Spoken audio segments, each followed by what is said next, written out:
Here is what I see all the time. Someone walks into my office with $1 million saved for retirement, feeling pretty good about themselves.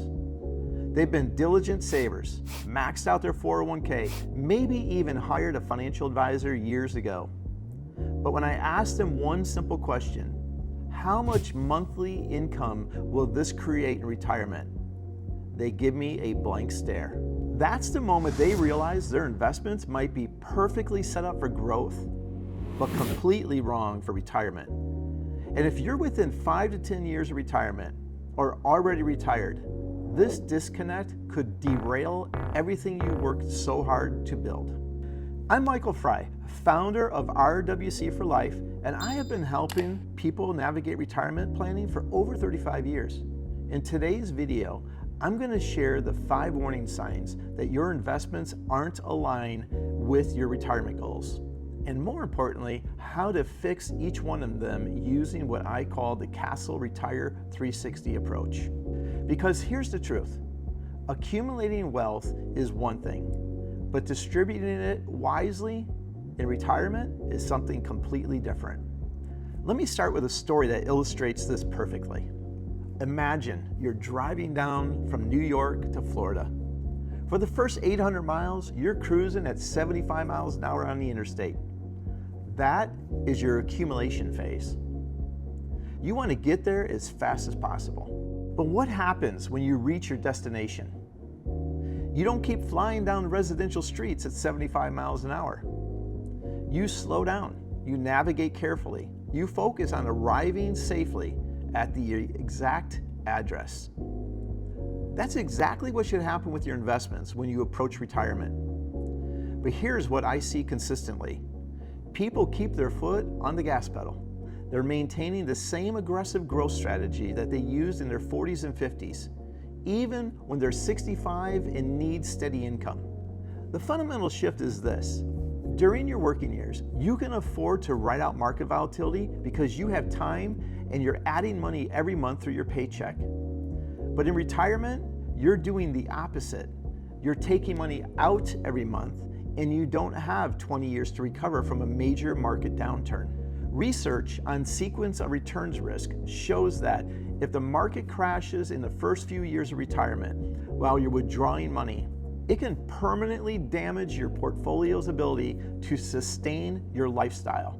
This is why the investing strategies that got you to retirement aren't necessarily the ones that will carry you through retirement. Here's the first major warning sign. You can tell me how much your account balance is, but you can't tell me how much monthly income your investments will generate. Let's walk through a common scenario. Say you have $800,000 saved across your 401k, IRAs, and other accounts. That sounds substantial, right? But if I asked you how much you can safely withdraw each month without running out of money, could you give me a confident answer? Most people fall back on the old 4% rule, thinking that they can withdraw $32,000 annually or about $2,667 per month. But here's the problem. The 4% rule was created in 1994 based on a 30-year retirement period, and it assumed a 50-50 stock bond portfolio. With today's longer lifespans and lower bond yields, that rule needs serious updating. The 4% rule is just another starting point because it doesn't account for your specific situation. What if you want to travel heavily in your early retirement years? What if you have a long-term care concern? What if you want to leave a legacy for your children? This is where having a true income plan becomes critical. Instead of just hoping your investments will generate enough, you need a systematic approach that coordinates all of your income sources, Social Security, pensions, investment withdrawals, and part-time work if that's what you want to do, into a comprehensive monthly retirement paycheck.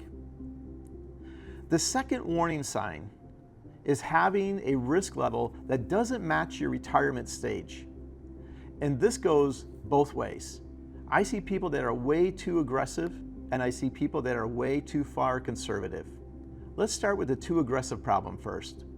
Picture this, 68-year-old retiree with 85% of his portfolio still in growth stocks. Why? because his investor told him he needed growth to beat inflation. The problem is that while inflation protection is important, having most of your money in a volatile investment while you're already retired creates what we call sequence of returns risk. If the market drops 30% in your first day of retirement, while you're taking withdrawals, you might never recover. On the flip side, I see people get so scared of the market volatility that they put everything in CDs or bonds yielding 2 to 3%. With inflation running at 3 to 4% annually, they're actually losing purchasing power every year. The key is what I call age-appropriate allocation, but it's more nuanced than the old rule of 100 minus your age in stocks. Research shows that the optimal equity allocations for retirees typically range from 30 to 60% depending on your specific income needs, risk tolerance, and time horizon. For an example, if you're 65 and you expect to live to 90, you still have 25-year investment timeline.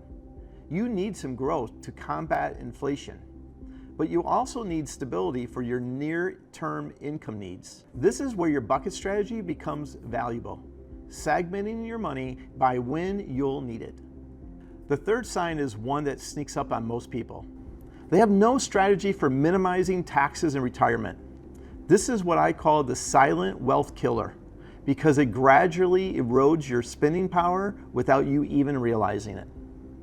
Here's a hypothetical example that shows how devastating this can be. Let's say someone has $500,000 in traditional 401k accounts and starts taking their typical 4% withdrawal rate at age 65. That's $20,000 per year. But if they're in a 22% tax bracket, they're only netting about $15,600 to actually spend. Now, fast forward to age 73, when required minimum distributions kick in. The IRS requires you to withdraw a minimum percentage based on your age, starting at about 3.8% at age 73 and increasing each year. If your account has grown to $600,000 by then, your RMD alone could be about $22,800. Potentially pushing you into a higher tax bracket. Here's the real kicker. If you don't need that money for living expenses, you still have to take it and pay taxes on it. It's a forced tax event that many people never plan for. This is why tax diversification becomes so critical. Having money in traditional accounts, Roth accounts, and regular investment accounts gives you flexibility to manage your tax bill each year. One strategy I often recommend for people in their early 60s, before they start claiming Social Security and before RMDs begin, is strategic Roth conversions. You're converting traditional IRA money to Roth IRA money, paying taxes now at potentially a lower tax rate to create tax-free income later. The fourth sign is planning as if retirement is a 10-year event, when it could easily be 30 years or more. And if you're married, you're not just planning for one life, you're planning for two, with the very real possibility that one spouse could outlive the other by many years. So let's look at the numbers. According to the Social Security Administration's actuarial tables, a healthy 65-year-old man today has about a 50% chance of living to 85, while a healthy 65-year-old woman has about a 50% chance to living to age 87. There is about a 50% chance that one of the spouses will live to at least age 92. This creates a major planning challenge. First, your money needs to last potentially 27 plus years, not the 15 to 20 years that people are assuming. Second, there's a good chance that one spouse, often the wife, will spend several years managing their finances alone. I see this oversight consistently. A couple plans their retirement, assuming they both pass away around the same time, but the reality is that the surviving spouse often faces a significant reduction in income. Social Security benefits may be reduced, pension payments might stop, and the surviving spouse still needs to maintain their current lifestyle on less money. This is where planning for both the couple phase and the single survivor phase of retirement becomes essential. It might mean maintaining higher life insurance coverage longer than you initially planned, or structuring your investments to provide more guaranteed income that continues for both lives. The fifth and final sign is the most telling. You don't have what I call a bucket income plan, a systematic way of organizing your money based on when you'll need it.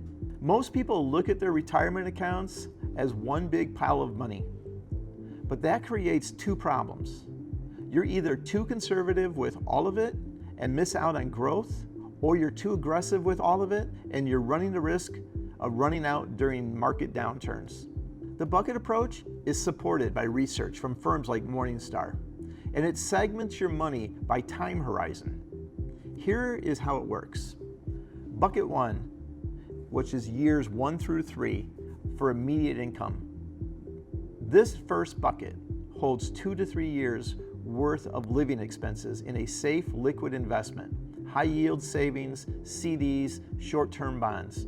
This is your sleep well at night money that ensures that you can pay your bills regardless of what the stock market does. Then you have bucket 2, which is for years 4 through 10. This is a medium-term growth. Bucket 2 holds moderate growth investments, balanced funds, dividend-paying stocks, intermediate term bonds. This money has time to recover from short-term volatility, but it isn't as aggressive as a pure growth investment account. And the last bucket is your inflation-fighting money in growth stocks and equity funds. Since you won't need this money for at least a decade, it can handle more volatility in exchange for higher potential returns. The beauty of this system is psychological as much as financial. When the stock market crashes, and it will, you're not panicking about your immediate income because buckets 1 and 2 are protected for your near-term needs. Meanwhile, bucket 3 has time to recover and grow. If any of these signs resonated with you, if you recognized your own situation and what I described, then it's time to take action. The good news is that these issues are fixable, but they require a systematic approach. At RWC for Life, I specialize in helping people within 5 to 10 years of retirement create an income plan they won't outlive using my Castle Retire 360 system. This addresses all critical areas: your cash flow, accumulation, security, taxes, lifestyle, and estate planning. Everything that we've discussed today and more. I've created a free comprehensive video training called How to Turn Your Nest Egg into a Lifetime Retirement Income Without Running Out of Money, or Overpaying Taxes. This goes much deeper into the specific strategies and systems that can transform your retirement plan from scattered and uncertain to clear and confident. The link to watch this training is in the description below. And if you have found that this video is helpful, please give us a like and subscribe to our channel. It helps me reach more people who need this information. And remember, accumulating wealth is one thing, but distributing it wisely is another. Don't let poor alignment between your investments and your retirement goals derail the lifestyle you've worked so hard to build.